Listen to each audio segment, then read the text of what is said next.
हाँ, आज की कथा मैं आप लोगों को अयोध्या कांड के प्रारंभ में जो दिए गई है उसको सुना रहा हूँ। ये कथा बहुत महत्वपूर्ण है। जब भगवान श्री राम की शादी हुई है उसके बाद की है। कथा सुनाने से पहले मैं सभी भाइयों को, सभी श्रोतागणों को जो इसको सुन रहे हैं, देख रहे हैं, उन सभी को कोट कोट नमन करता हूँ, प्रणाम करता हूँ।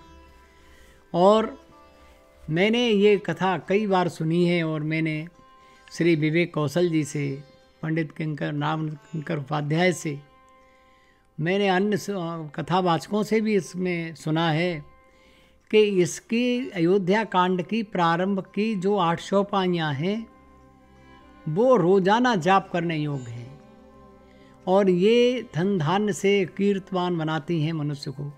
मैं ये तो नहीं कह सकता कि इनके जाप करने से आप कितने पैसे वाले हो जाएंगे, लेकिन ये संतों ने कहा है, कथावाचकों ने कहा है, पुराणों ने कहा है कि जो इनका नित्य पाठ करता है वो गरीबी में नहीं रह सकता है।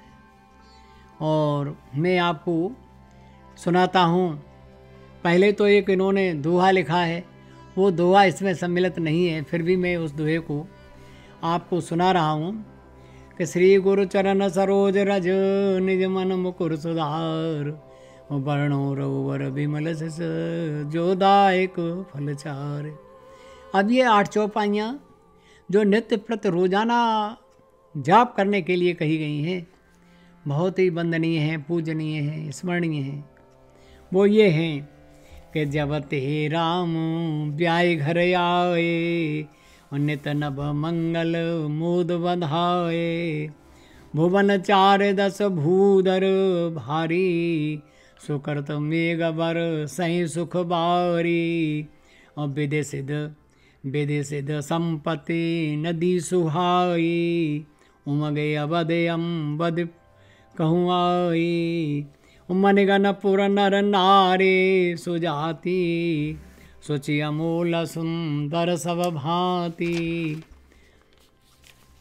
कहीं न जाए कुछ नगर विभूति, और जनित नहीं विरंच कर तूती, सब विधि सब पुर लोग सुखारी, रामचंद्र मुख चंद निहारी, और मुदित मातु सब सखी सहेली, फलत विलोके मनोरथ बोली, और राम रूप गुणशील सुभाऊ, और प्रमुदित होए देख सुनिराऊ।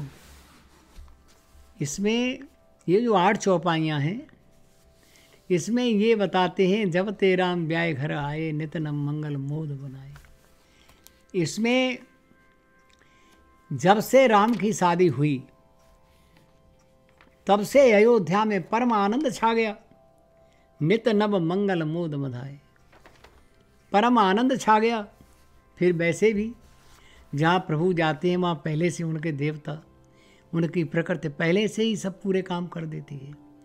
तो इन 8 चौपाइयों का दिखाया है कि किस तरह से नगरवासी, उनके परिवारीजन, उनके रिश्तेदार सब उन्हें देख देख के कितने प्रसन्न हो रहे थे और कोई संकट नहीं था। किसी को यही नहीं मालूम पड़ रहा था कि समय कहाँ जा रहा है और किस तरह से आनंद छाया हुआ था कि संपूर्ण विश्व का, संपूर्ण प्रकृति का आनंद समस्त अयोध्या में निवास कर रहा था। तो मैं आपको भी परामर्श देना चाहता हूँ कि जब कभी आपका मन करे, इन 8 चौपाइयों को प्रातः स्नान करके, जैसे भी आप हैं, श्रद्धा रखते हैं, इन 8 चौपाइयों का जाप करें। ये परम कल्याणकारी है। और इसके बाद जो उन्होंने दोहा लिखा है, हालांकि वो इसमें सम्मिलित नहीं है, वो ये है कि सबके ओर अभिलाष अस, और कहें सनाए महेशु, आप अक्षत जुवराज पद, राम देव नरेश। अब वार्ता ये चलने लगी आपस में कि राजा से कोई ये कहे कि अब आप तो बुजुर्ग हो गए हैं, अब आप राजा का पद श्री राम को दे दीजिए। और ऐसी बात चल रही थी।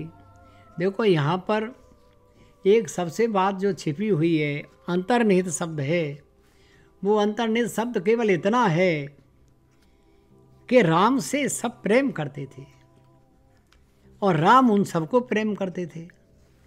एक सीधी सी बात है। तुलसीदास जी ने एक जगह लिखा है कि संसार की माया को छोड़ करके भगवान में प्रेम करना ही श्रेष्ठ है, और जितने भी खंभ हैं, जितने भी खंभे हैं इसके माया के, उन सबको परित्याग करना ही उचित रहेगा।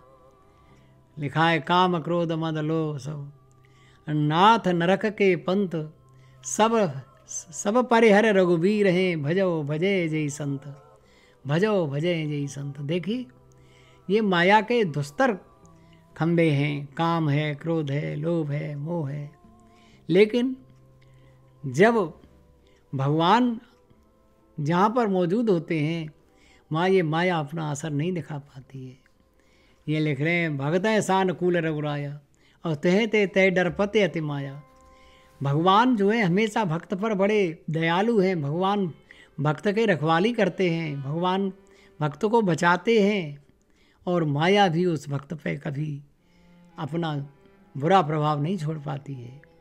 तो आज ऐसा ही बताता हूँ मैं आपको कि ये 8 चौपाइयाँ बड़ी महत्वपूर्ण हैं। आप इन्हें कंठस्थ करें, रोज़ाना भगवान के चरणों में ध्यान रख करके इनका जाप करें, परम कल्याणकारी है। और अगली कथा फिर मैं अगले एपिसोड में आपसे मिलता हूँ। तब तक के लिए आपसे नमस्कार और प्रणाम, और बाद में फिर अगली कथा बताता हूँ आपको।